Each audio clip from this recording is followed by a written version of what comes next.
রঞ্জিত মল্লিক সিনেমাকে বিদায় জানিয়েছিলেন, কিন্তু পরিচালক ও ভক্তদের জোড়াজুড়িতেই ফিরেছিলেন 2018 সালে। এরপর এলো করোনা, কাজ কমে গেল। এরপর আর তাকে খুব একটা সিনেমায় দেখা যায়নি।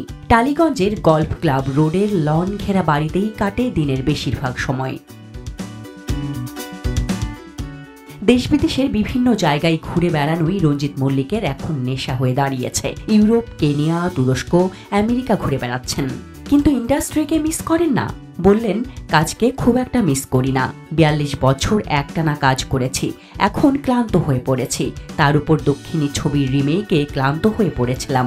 ঘুরে বেড়ানোর পাশাপাশি বই পড়ি, আড্ডা দেই, সঙ্গে আছে বাংলা প্রবাদ নিয়ে গবেষণাও। ইন্টারভিউ, শাখা প্রশাখার মতো অন্য ধারার ছবির পাশাপাশি শত্রু, মৌচাকের মতো কমার্শিয়াল ছবিও করেছেন তিনি। অভিনয়ের তালিম ছিল না তার, অথচ প্রথম ছবিই ছিল মৃণাল সেনের ইন্টারভিউ, যা আন্তর্জাতিক পুরস্কার এনে দিয়েছিল। পরে কাজ করেছেন সত্যজিৎ রায়ের শাখা প্রশাখায়। ক্যারিয়ারের মতো পরিবারও সমান গুরুত্ব পেয়েছে তার কাছে। রঞ্জিত মল্লিকের নিয়ম করা ছিল সন্ধ্যা 7টার পরে আর কাজ করবেন না। সকাল 10টা থেকে 7টা পর্যন্ত কাজ করলেই তো যথেষ্ট। সত্যজিৎ রায়, তপন সিং তো 6টায় প্যাক আপ করে দিতেন। কাজের পাশাপাশি ব্যক্তিগত জীবনটাও গুরুত্বপূর্ণ। কোয়েলের মধ্যেও এই মূল্যবোধ রয়েছে। 3 যুগেরও বেশি গ্ল্যামার ইন্ডাস্ট্রিতে কাটিয়ে দেওয়ার পরও তার ভাবমূর্তি স্বচ্ছ। রহস্যটা কি? রঞ্জিত মল্লিক হেসে বললেন, কানাডায় এক নারী ভীষণ রেগে বলেছিলেন, আপনার নামে তো গসিপ পাই না। আসলে আমার পরিচিতি মল্লিক বাড়ির ছেলে হিসেবে, তাই সচেতন ছিলাম যাতে কখনো এমন কাজ না করি যা বাড়ির গায়ে কালো ছোপ লেপে দেয়। আমি বরাবরই নারীর প্রতি শ্রদ্ধাশীল। আমি খুবই শান্তশিষ্ট মানুষ, তবে কখনো খারাপ মানুষ দেখলে সত্যিই মারতে ইচ্ছা করে। সিনেমায় অনেকবারই আমাকে বেল্ট হাতে দেখা গিয়েছে, আর সবাই উপহার হিসেবে আমাকে বেল্টই বেশি দেয়। ক্যারিয়ারের শুরুতে ভিলেনের ভূমিকায়ও একবার অভিনয় করেছিলেন ঈশ্বর পরমেশ্বর ছবিতে, কিন্তু দর্শকের ক্ষোভে আর কখনো ভিলেন হননি। তিনি জানতেন তার পরিচিতি বর্দার ইমেজেই গড়ে উঠেছে। দর্শকও তাকে সেভাবেই চাইতো। সংলাপ ছিল তার বিশেষ শক্তি। চাপকে লাল করে দেব, বাপেরও বাপ আছে। এই সংলাপগুলো এখনো মানুষের মনে গেঁথে আছে। ক্যারিয়ারের পাশাপাশি মানুষের ভালোবাসাই ছিল তার সবচেয়ে বড় প্রাপ্তি।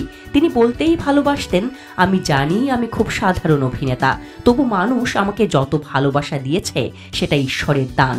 কয়েক বছর আগে বাংলাদেশের এক ক্যান্সার আক্রান্ত ভক্ত শেষ ইচ্ছা পূরণে তার সঙ্গে দেখা করতে গিয়েছিল। এই ঘটনার কথা বলতে চোখ ভিজে আসে রঞ্জিত মল্লিকের। বলেন, এর চেয়ে আর বেশি কি চাওয়ার আছে।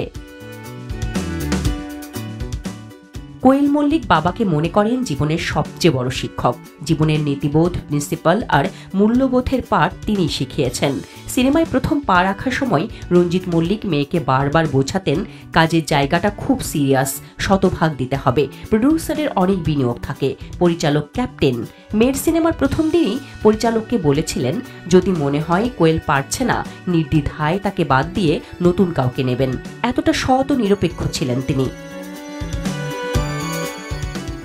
সিনেমার বাইরেও মানুষের মনে জায়গা করে নিয়েছিলেন তার সহজ সরল ব্যবহার আর অমায়িকতায়।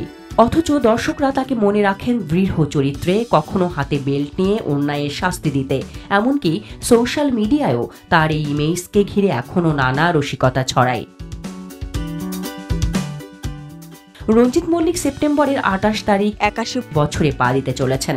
বয়সের কারণে হাঁপানির কষ্ট হয়, সিগারেটও ছেড়ে দিয়েছেন মেয়ের বকুনিতে। তবুও প্রাণ চাঞ্চল্যে ভরা হাসি আজও অটুট। নতুন করে যদি সিনেমায় ফের ডাক আসে, তিনি চান প্রতিবাদী চরিত্রে অভিনয় করতে। তবে এবার আর বেল্ট খুলে মারার চরিত্র নয়, বয়সোচিত এক শক্তিশালী চরিত্র। একটা সময় পর্দায় তার উপস্থিতি মানেই ছিল দর্শকের ভরসা। এখনও তিনি টলিউডের ইতিহাসে থেকে গেছেন স্বচ্ছ ভাবমূর্তি, মূল্যবোধ আর অগণিত দর্শকের ভালোবাসায় চিরকালীন নায়ক হিসেবে। Desk report, Dhaka express.